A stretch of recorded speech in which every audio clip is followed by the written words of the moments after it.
Excuse me, Mr. DJ. Hey, check this out. We got a great show coming your way. From the ECSI Sports Studios, the #1 sports information program in America, the Breakfast Bankroll, with your host, the sports broker, Jeff Dawson.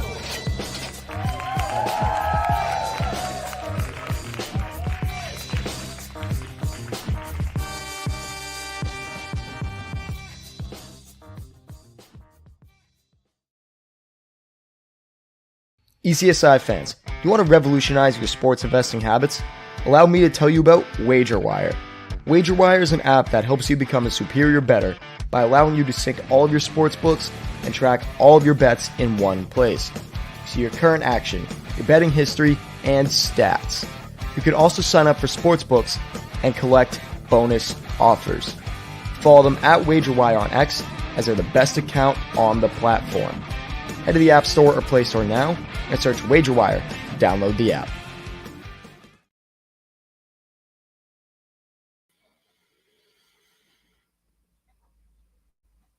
Good morning, sports fans from all around the globe. I am the host, Jeff Dawson, East Coast Sports Investors, and this is your Breakfast Bankroll for Tuesday, October 17, 2023. Just 2 weeks left in this month of October already.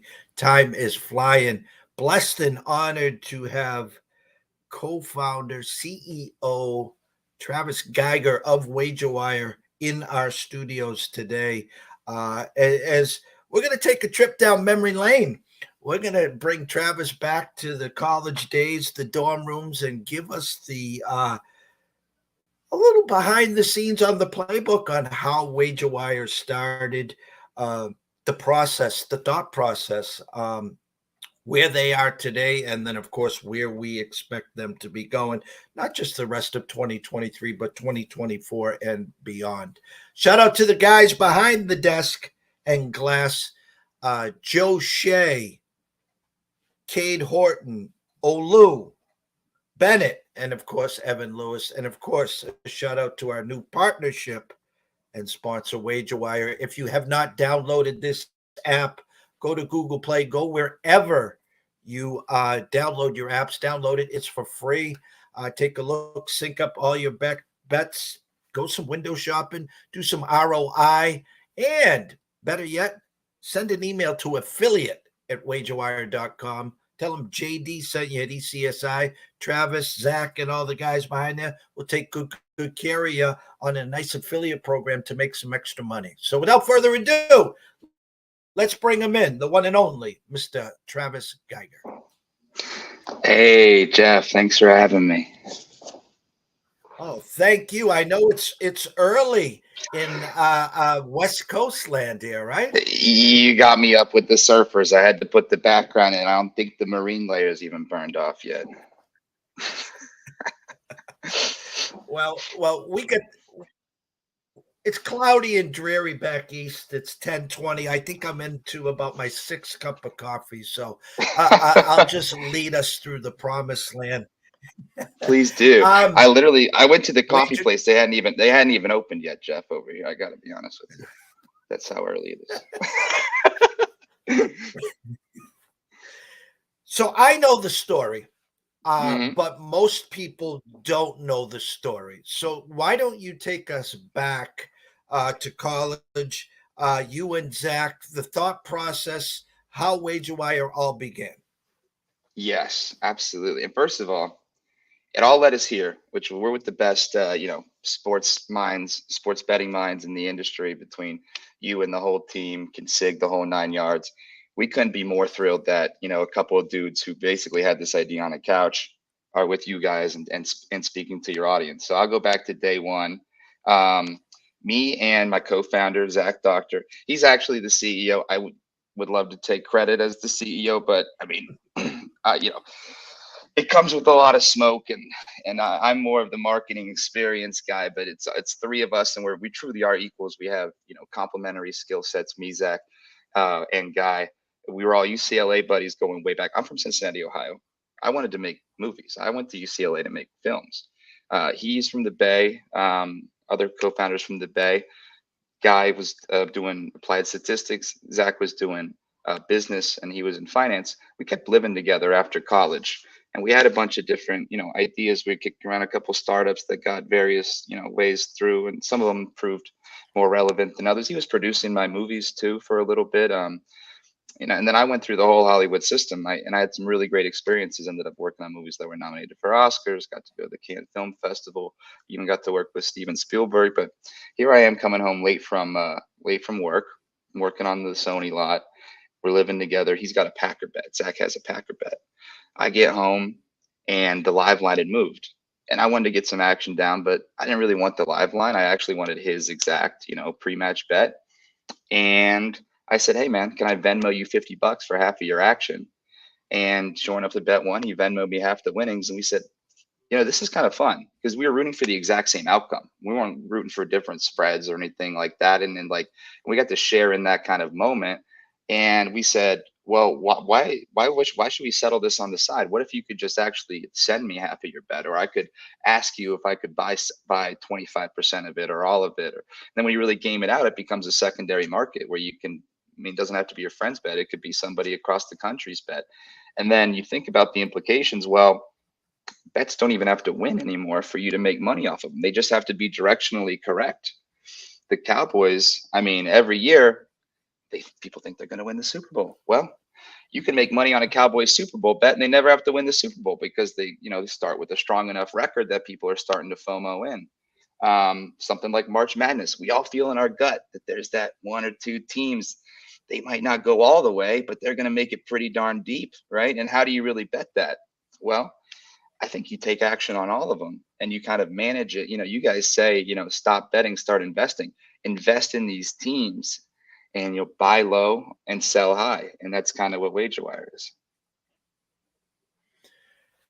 I love it. I absolutely love it. 2015, January 1st, ECSI went public on social media and all the platforms.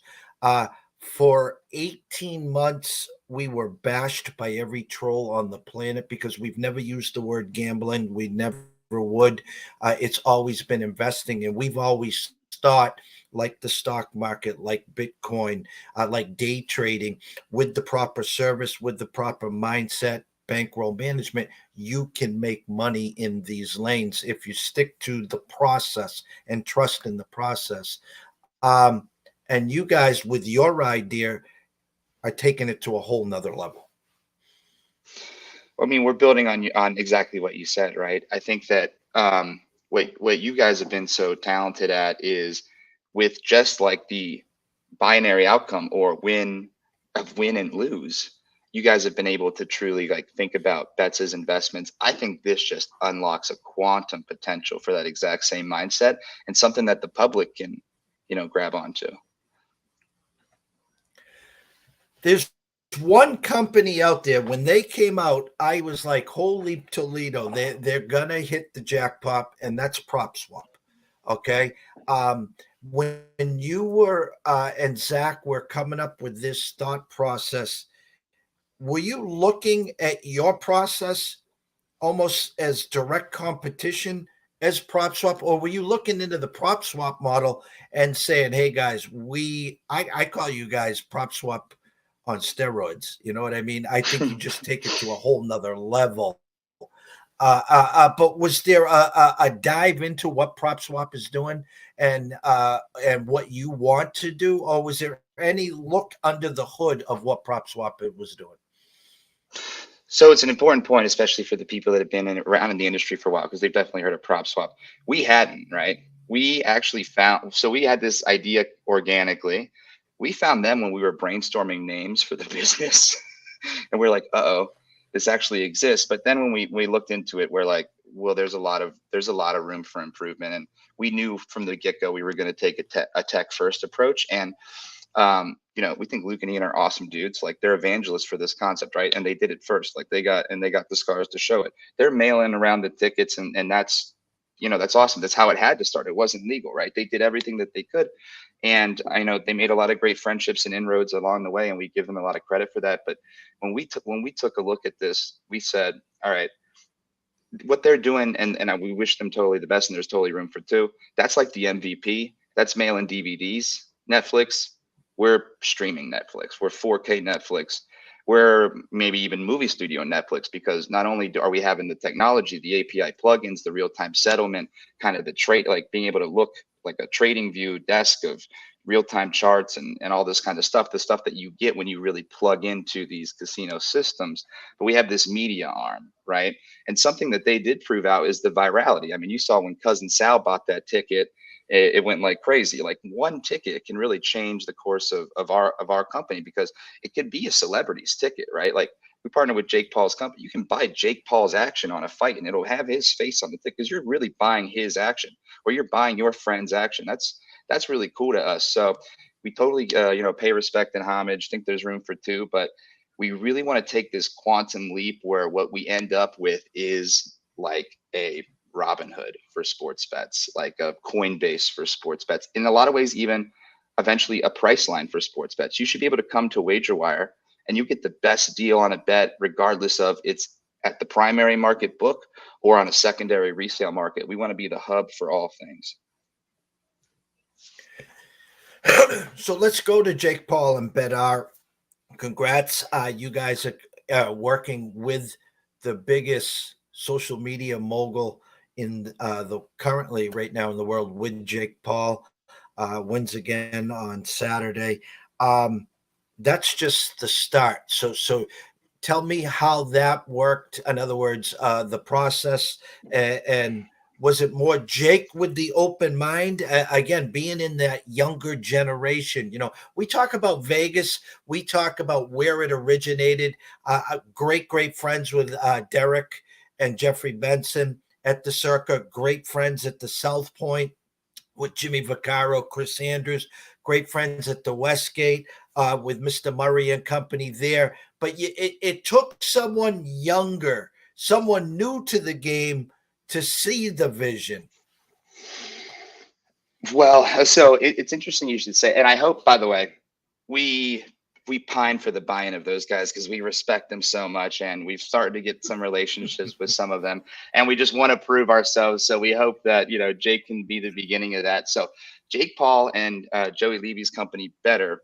It is a revolution. Like people look at it maybe a little sideways, because they're like, what are these guys doing? Are they going to really be able to compete in this thing? I think they are, because they're taking a new approach, which is fundamentally, when somebody comes to a sports book, it's an intimidating experience. And if they're being completely honest, a lot of people don't know what they're doing. I'm talking the broader public, maybe not this audience, but like you think about all the people in your lives that just ask you questions about, well, what does the pluses mean? What do the minuses mean? Where is this going? What is the money line versus a puck line? Like, it's like you need like Hammurabi's code to even get started.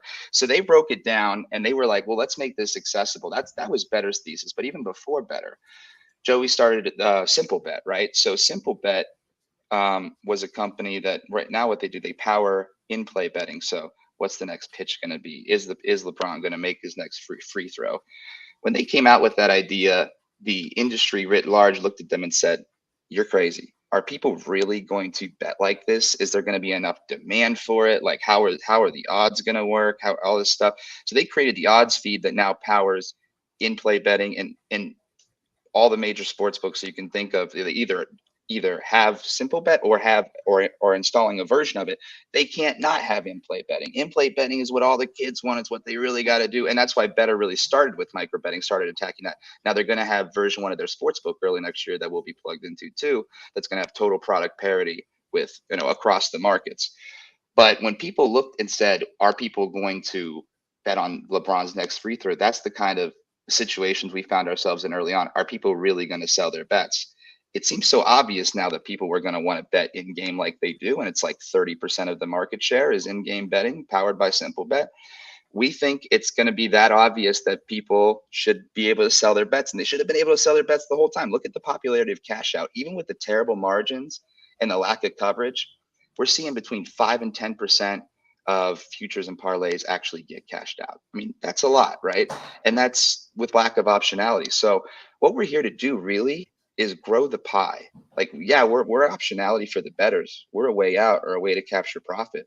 But when a secondary market comes along, and it's an inevitability of capitalism, we see it as agnostic to sports betting. You can resell everything. Imagine if you had bought a car, you could only sell it back to the dealership. That's what cash out is right now. And you had to take the dealer's price. What we're doing is injecting an inevitability of capitalism, a secondary market, but what it really does is it grows the overall pie. When StubHub came around, the primary market for concert tickets grew by 20%. We think that we can grow, it's ambitious, but we think we can grow the sports betting overall handle by 20% because people are going to put more down. They're going to take riskier swings. They're going to take bets that they would never make, bets that they never intended to hold to maturity. So it might seem like we're here to help the whole ecosystem and be a healthier thing. People get overextended. They have no way out right now, Jeff. Like they can't, you bet your rent money. What do? You're locked up. We think that this is kind of a virtuous cycle where it's part of a responsible gaming framework, maybe not responsible, but consumer protection framework in a way that also benefits the books, but most importantly, gives the bettors this new way to play. It's amazing to think that process, because way back in the day, and I'll just go to 15 when we started, the start of each sports season, we would have a book that would come out with under-overs, divisional winners, matchups for the championship and who wins the championship, with a couple, props to be added to it. In today's market now, you don't have to go down that lane and have a sports book or any casino tie up your money for 6-7 months. The NBA starts in less than 2 weeks, okay? They don't finish till the end of June, okay? Mm-hmm. So November, December, January, February, March, April, May, June. For 8 months, they're going to hold all your money. Okay. So we don't even bother, because every day, every game, every week, the market changes.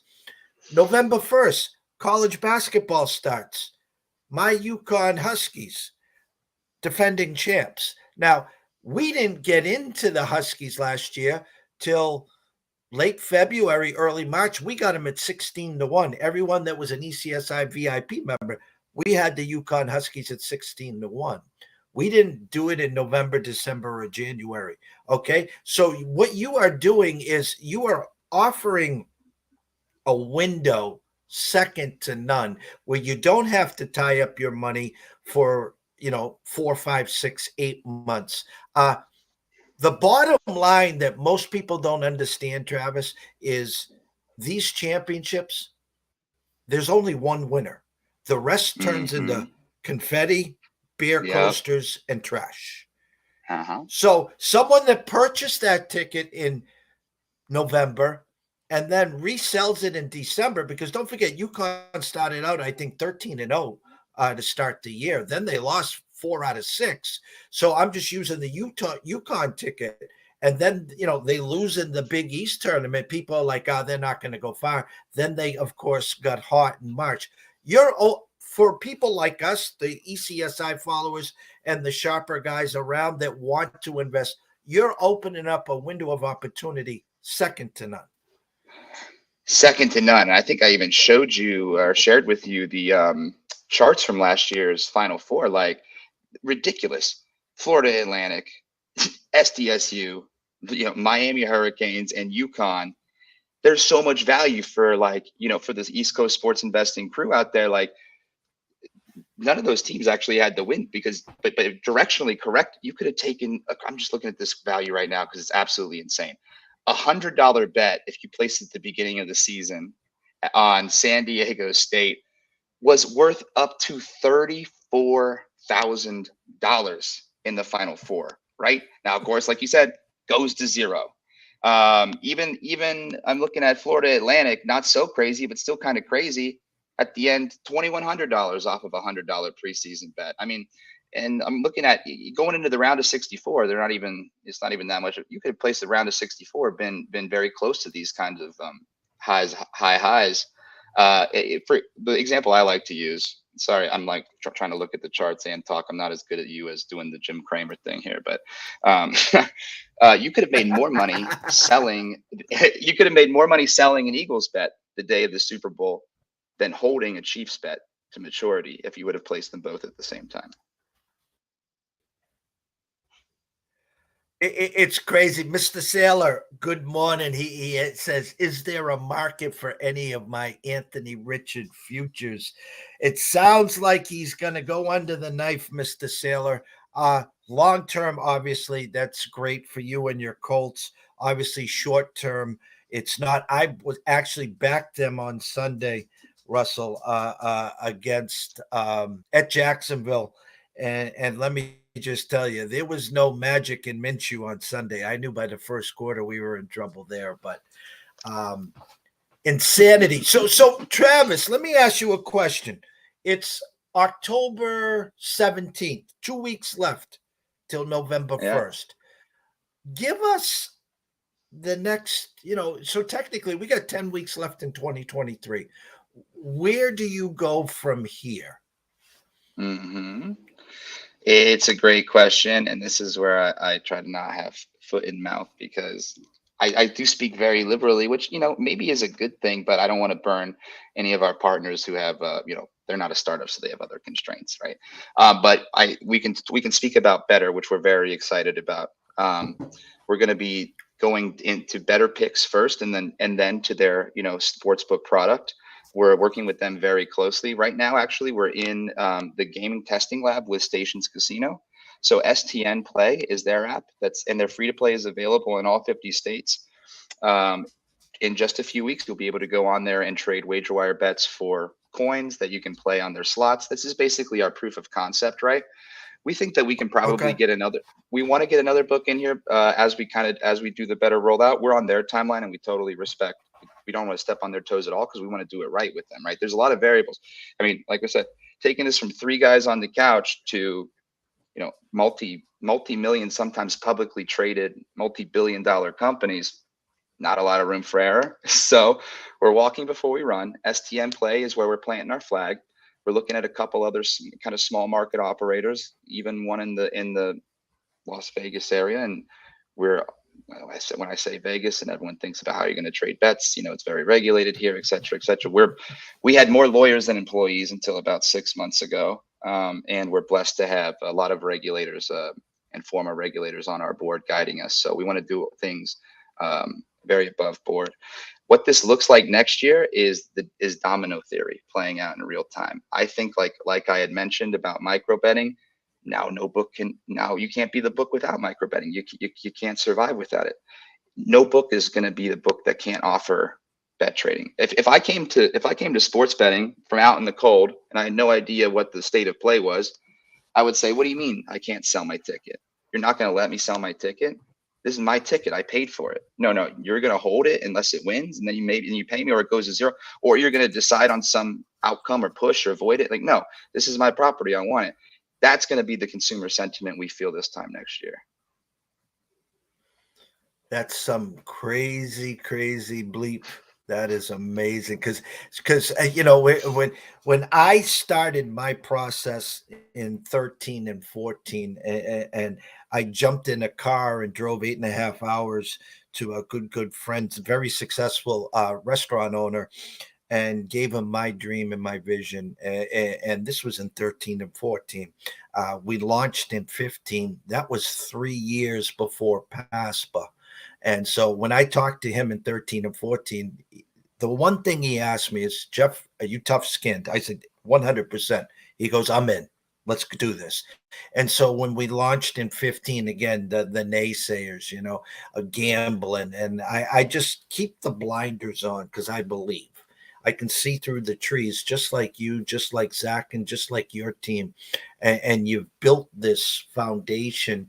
And as you said, you got to plant your flags. Think of it as I assume when you were younger, you played the game Risk, where Risk.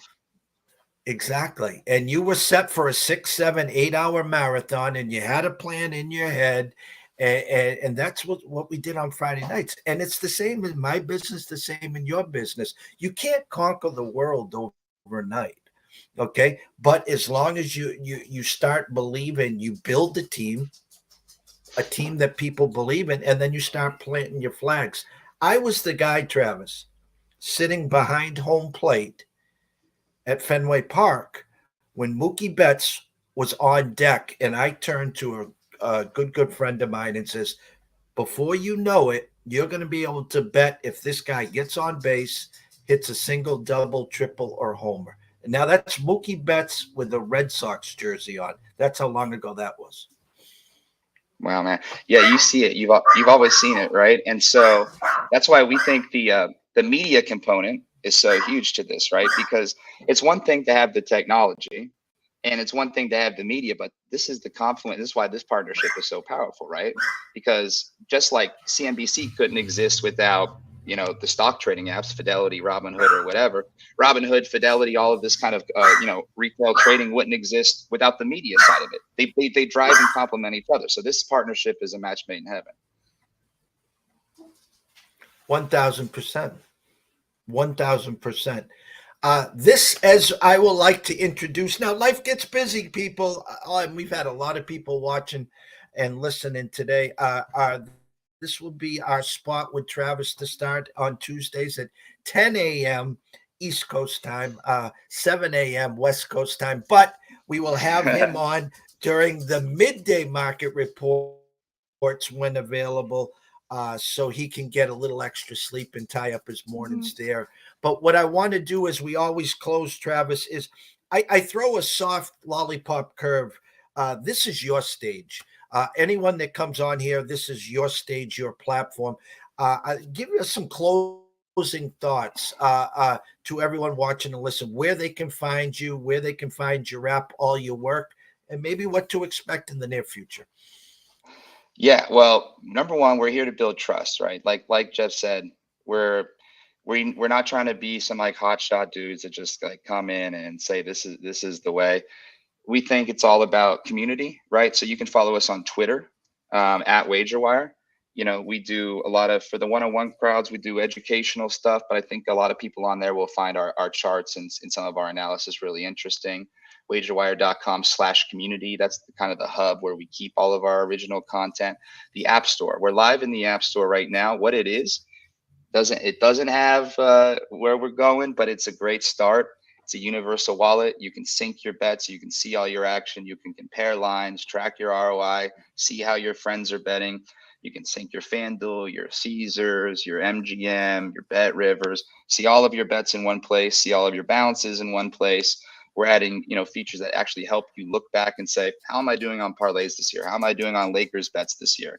Like I said, social betting, seeing what your friends are betting on. Like, some of your friends might be self-described touts, but you can get under the hood in Wagerwire and see, oh buddy, you're only posting your wins, so you keep people honest.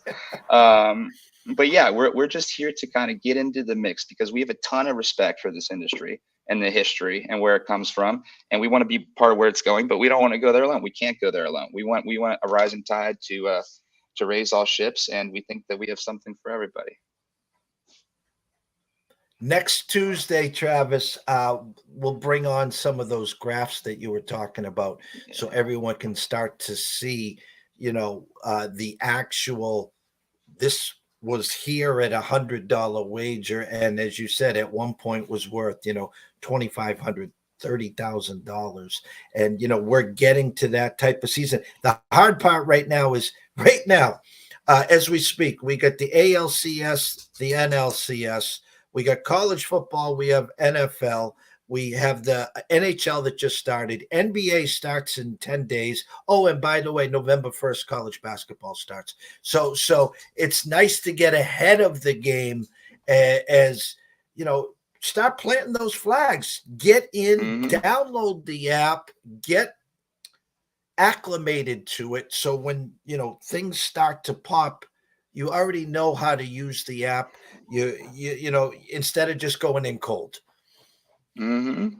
Yeah, and like check out those graphs on our Twitter right now too. A Diamondbacks bet is worth $1,200. This is so the scale we use is if you placed $100 bet. Now, if you go to wagerwire.com/calculator and soon data.wagerwire.com, you'll be able to toggle all of these assumptions. So right now, if you go to wagerwire.com/calculator, you can put in your bet's information and today's odds. We can tell you exactly what your bet's worth, and then soon on my engineers will kill me if I give you the URL because it's technically live. You'll be able to make these graphs yourself.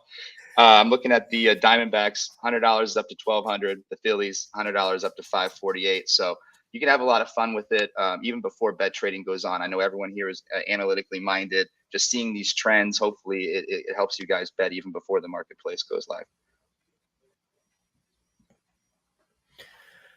The one and only Travis Geiger. Go follow him and all his work and his team at Wagerwire.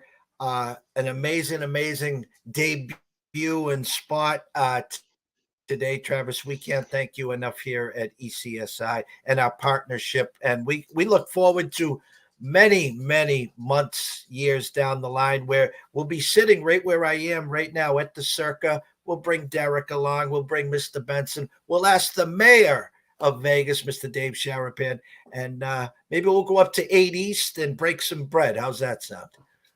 I like that. I really like that, man. Thanks for having me on. I'll join you on the Dawn Patrol here on the West Coast. Just really, thrilled and honored to be a part of this. So thank you. Go follow him, Travis at Wagerwire. Go to the App Store. Go to Google Play. Download the app. It's free. You heard on the intro a lot of good stuff there. A lot more coming. From myself, Jeff Dawson, ADC Sports Invest, we thank Mr. Travis Geiger at Wagerwire. We wish everyone to have a blessed day. 1 o'clock, I will be guest with Pop DiBiase, week number 7 NFL Bet Exchange live from LA. 3 o'clock, Andrew McGinnis at Wager Talk at McGinnis Picks. We'll be talking some NHL there. And we got a busy day ahead of us. So everyone, enjoy your morning. Shout out to Travis and Wagerwire, and we will see everyone real soon. Thanks, everybody. Thank you, Jeff.